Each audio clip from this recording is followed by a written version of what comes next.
Tu sais vaincre Hannibal, mais tu ne sais pas quoi faire de ta victoire.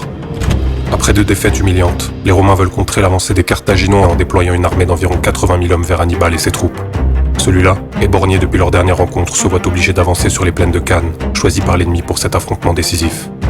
Les légions romaines, dans leur supériorité numérique, se déploient massivement au cœur, laissant de modestes unités monter sur les flancs.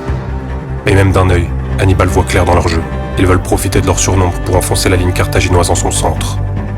À son tour, il place ses troupes en une formation étrange. Cavalerie numide, gauloise et ibère sur les extrémités, tandis qu'il commandera lui-même au cœur le reste des troupes étirées en arc de cercle, comme pour prouver son infériorité numérique.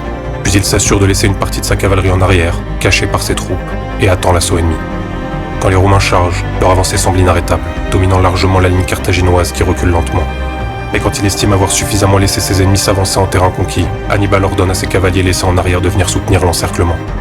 La majeure partie de l'armée romaine se retrouve alors complètement piégée et massacrée sur les champs de blé. À nouveau, la victoire est carthaginoise. Mais alors que Rome paraît à la merci d'Hannibal, celui-ci décide de ne pas attaquer.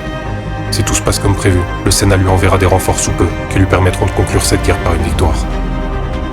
Mais alors qu'il observe les champs de blé, rougis par la guerre dans une macabre moisson, Hannibal sent l'air chaud qui s'arrête de souffler.